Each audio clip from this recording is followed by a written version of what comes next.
राजस्थान में मुख्यमंत्री श्री भजनलाल शर्मा के नेतृत्व में अपराध और अपराधियों के खिलाफ जीरो टॉलरेंस नीति के तहत लगातार कार्यवाही की जा रही है। इसी कड़ी में टोंक पुलिस भी अपराध, नशा तस्करी, अवैध खनन और अन्य गैरकानूनी गतिविधियों पर सख्ती से कार्यवाही कर रही है। जिला पुलिस अधीक्षक श्री रोशन मीणा के नेतृत्व में पुलिस अपराधियों पर लगातार शिकंजा कस रही है। ब्याजखोरों और इसके साथ ही सूदखोरों को भी सख्त चेतावनी दी गई है। आखिर अपराध नियंत्रण को लेकर टोंक पुलिस की क्या रणनीति है, जानिए हमारे संवाददाता रोहित साहू की पुलिस अधीक्षक श्री रोशन मीणा से इस खास बातचीत में। राजस्थान की भजनलाल सरकार अपराध और अपराधियों की कड़ी नजर रखी जा रही है। इसको लेकर टोंक जिले में इस वक्त हम पुलिस अधीक्षक रोशन जी मीणा हमारे साथ हैं। ये ऐसे अधिकारी है जिन्हें लोगों में ऐसा माहौल है कि लोग अपने ऐसी दफ्तर नहीं छोड़ते, लेकिन ये ऐसे अधिकारी हैं जो फरियादों की भारी फरियाद सुनते हुए नजर आते हैं। राजस्थान सरकार मुख्यमंत्री भजनलाल जी का कहना है कि लगातार अपराधियों को किसी भी हालत और सूरत में बख्शा नहीं जाएगा। इसको लेकर टोंक पुलिस लगातार ऐसी ताबड़तोड़ कार्रवाई करती हुई नजर आ रही है। आज हम टोंक जिले के अंदर आए हैं। पुलिस अधीक्षक जी हमारे साथ रोशन जी मीणा है, इनसे हम बातचीत करेंगे। जी सर, लगातार जो आप कार्रवाई कर रहे हो, अपराधियों में भी आपका नाम आते ही डर का माहौल आ जाता है, इस पे आपका क्या कहना है सर? जी, श्रीमान सीएम साहब, डीजीपी साहब, चीफ सेक्रेटरी साहब ने एक जिम्मेदारी दी कि टोंक में जाइए और अच्छा काम कीजिए। हमारी कोशिश यही रहती है कि एक अच्छी पुलिसिंग का एक प्रतिमान पेश करें। जैसे मैं आपको एग्जाम्पल के रूप में समझाऊं कि महलवार में एक मर्डर की घटना हुई थी। ब्रूटल तरीके से एक महिला का मर्डर हो गया था। तो हमने 3 रात और 3-4 रातें लगातार जग के उस मर्डर को खोला था। मैं खुद भी वहाँ पे मौके पे था और पूरी टीम हमारी पूरा लगभग आधा जिला उसमें एक्टिव रहा था। 200 से ज़्यादा हमारे कांस्टेबल जवान ने उसमें भूमिका निभाई थी और हमने उस मर्डर को खोलने के बाद में हमें एहसास हुआ कि उस गाँव में पुलिस के प्रति एक अजीब तरीके का भय का मतलब ये नहीं कि पुलिस से लोग डरते, उनका ये पुलिस से उनका कभी वास्ता ही नहीं पड़ा। इस तरीके से पिछड़ा होगा मर्डर को तो हमने खोला। इससे पुलिस का उन गांव में पुलिस के प्रति और प्रशासन के प्रति, सरकार के प्रति विश्वास बढ़ा।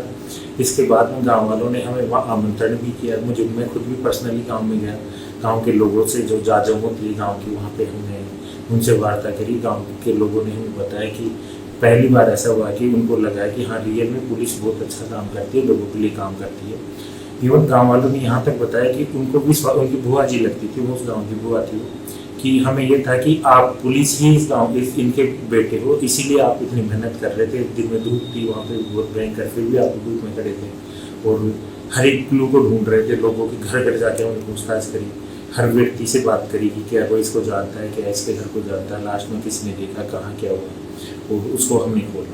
तो इससे प्रशासन के, सरकार के प्रति लोगों का विश्वास बढ़ा और यही हमारी उम्मीद रहती है। इसके अतिरिक्त दूसरा, हमने एनडीपीएस में भी अच्छा काम किया। अभी हमने हीरोइन 2 किलो हीरोइन पकड़ी थी और इसके अतिरिक्त डेली कल परसों के दिन भी हमने उनियारा में कार्रवाई करी थी। हमारी कोशिश ये है कि जो तस्कर है, बड़े तस्कर, उनको हम टारगेट करें, उनकी संपत्तियों को फ्रीज करवाए और जो सप्लाई यहाँ लाता है वहाँ उसके जो बेचता है उसके साथ में जो लाता है उसको, और जहाँ से लाता है उस सबको टारगेट करने का हमारा है।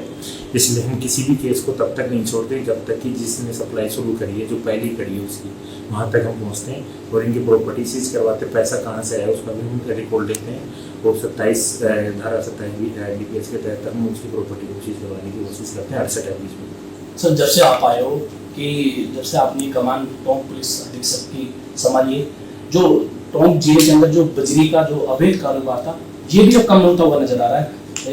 देखे जा सकते हैं कि पहले जैसे रोड पे अवैध ट्रैक्टर चलना, लगातार आपकी टोंक पुलिस कार्रवाई कर रही है। आए दिन समाचारों से, जानकारी से, प्रेस नोट से मिलते कि जो ट्रैक्टर अवैध है उन पर रोक लग रही है। बिल्कुल अब बजरी का अवैध खनन कम होता हुआ टोंक जिले में नजर आ रहा है। जी, अवैध खनन से नुकसान ये होता है कि सरकार को राजस्व का बहुत बड़ा नुकसान हो जाता है और इससे एक गलत मैसेज भी जाता है।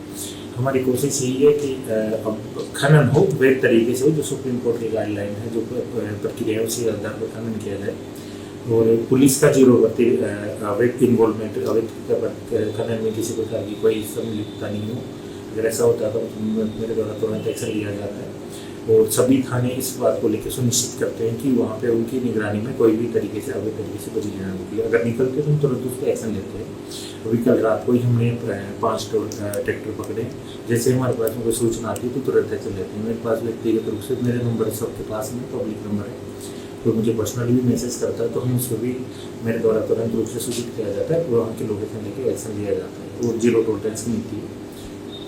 जी, एक ये सर छोटा सा लोगों का सवाल था कि जो सूदखोर होते हैं, ब्याजखोर होते हैं, वो 5 रुपये 7 रुपये सैकड़े से ब्याज लेते हैं। हालांकि ऐसे मामले कुछ अभी बाकी है जो पुलिस से यहाँ आने से करते हैं, लेकिन जब से आपने कमान संभाली है लगातार आम लोगों में विश्वास तो है, लेकिन उन सूदखोरों को क्या चेतावनी सर आपकी तरफ से?